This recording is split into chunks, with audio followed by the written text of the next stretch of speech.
Omuyimbi Winnie Nwagi yalwanye ne bafans be e Dubai. Kappa Kat yeyambulidde abantu ku stage. Tata w'abaana ba donzella Mr. James yafudde. Shela Gashumba yajaganyiza amazaalibwa ge ag'emyaka 26. Kwaniriza ku UN Shonang Maria Violanta wano ku Itos TV wabula nga sinaba kukwongerayo. Tewerabira okusubscribinga ku YouTube channel yaffe that's Itos TV kosa okufollowinga ku social media platforms zaffe ez'enjawulo omuli Facebook, Twitter, Instagram kosa okusharinga videos zaffe ez'enjawulo. Zino ze nnyimba 10 ezisinza okunyumira bannayuganda mu wiiki eno okusinziira ku YouTube nga zikutuusibwako IP Records waneeka nsanga oluyimba namba 10 omu Paraso featuring VN Music.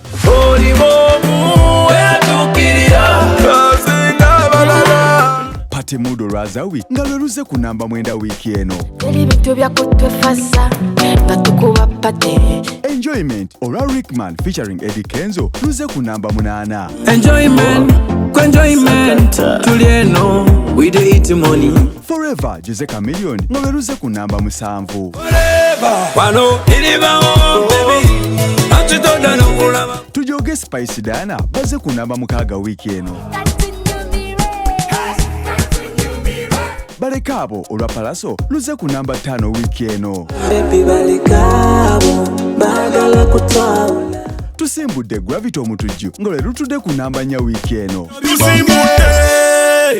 Tusimbudde Follow John Black lwambuse ku namba 3. Dio olwa Ruga lusigaddewo ku namba 2 wiiki eno. Bad man looking good in the Kabise Kandagala olwa David Lutalo nga lwe lukutte namba 1 wiiki eno. Tolekera bigole butu sinasanga bwesikulu. Tulinde wiiki ejja n'ennyimba 10 ezisinza okunyumira bannayuganda okusinziira ku YouTube nga zikutuusibwako IP Records waneeka nsanga. Nga nkututte mawulire gaffe agakoze wiiki eno ngenda kusooka n'eggulire lya mwana muwala amanyiddwa nga Winnie Nwagi. Ono nno tumumanyi bulungi nti muyimbi wa Swangs Avenue wabula wiiki eno we bagenze okukola ekivulu e Dubai ne MC amanyiddwa nga Mariachi. We bamaze ekivulu ne bagendako mu restaurant okusobola okufuna ku byendya eno nno nga bafans gye bamusanze ne baagala okubawa autographs kosa selfies. Ekintu ekyamuggyeko waya bwatyo ne bamuvuma naye n'abavuma era bwatyo n'abasaba nti teri gwasaba muntu yenna kuwuliriza miziki we oba bayagala babyesonyi. Nga nkongeddeyo gwe akyandaba ku Itos TV wano ku UN Show nkuleetedde eggulire lya mwana muwala amanyiddwa nga Kappa Kat. Ono nno yamazeeko bafans ebyewungula oluvannyuma lw'okweyambulira ku stage. Kino Kappa Kat yakikoze ng'ali ku stage we yabadde bayimba oluyimba lwabwe lwe yayimba ne Gravity omutujju olumanyiddwa nga Sente. Omukyala Prima yasuubiza Mr. Henry abalongo.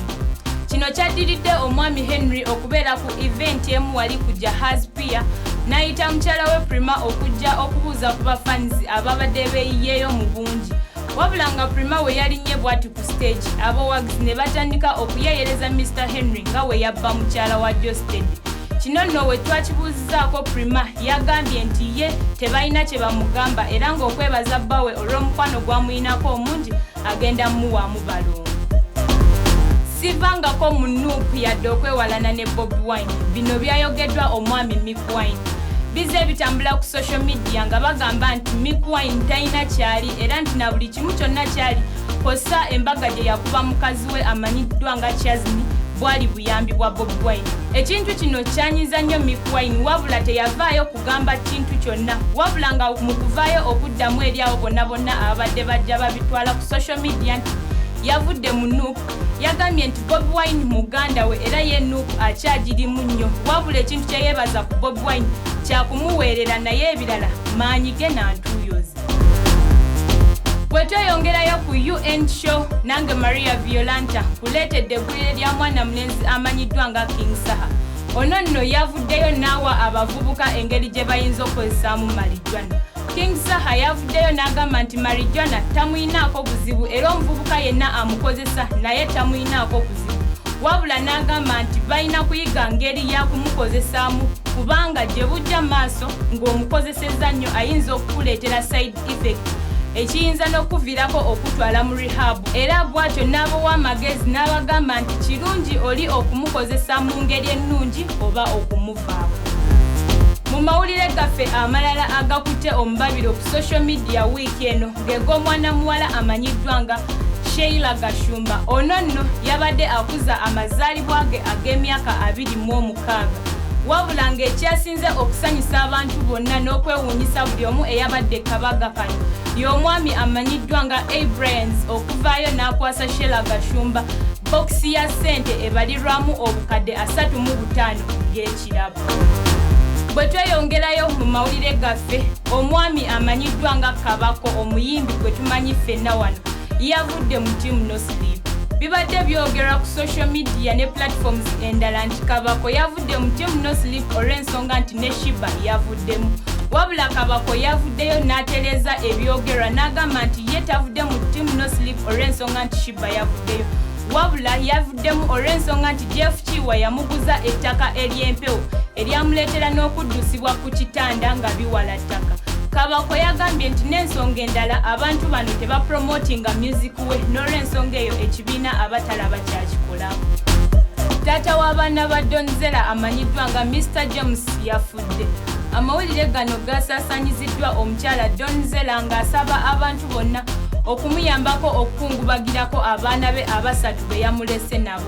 Omwami ono yafiiridde mu nsi eya Abu Dhabi, wabula nga we yafiiridde yabadde amaze ebbanga ng'ali mu kkoma, era nga Donzella yagambye nti kino yabadde akisuubira wabula nga kyaguddewo mangu ddala. Mu bavuddeyo okukungubagirako Donzella mwe mwabadde ex-we amanyiddwa nga Big Eye. Omuyimbi Winnienwagi yateredde era nga mwetegefu okubakuba omuziki. Winnienwagi yavuddeyo ku social media platforms ze bw'atyo n'agamba bannayuganda bonna gye bali nti yatereddemu olw'eddagala ly'abadde ngamira, era bw'atyo n'asaba bonna abalina emikolo okumuyita okuyimba, n'abasuubiza ne Valentine nti gy'ali nnyo mu buli kivvulu kye bamulanga mwetegefu okukikuba. Ago gesobodde okutuusaako gwe wenna akyandaba agabadde mu wiiki eno, wabula nga sinnaba kukusiibula teweerabira okusubscribinga ku YouTube channel yaffe, that's Itos TV, koza okutufollowinga ku social media platforms zaffe ez'enjawulo omuli Facebook, Instagram, Twitter, koza okusharinga videos zaffe ez'enjawulo n'okomentinga. Sigadde ndi Maria Violanta, munindirire wiiki eddako. You ain't ku Itos TV ekutusibwako Itos Productions Limited.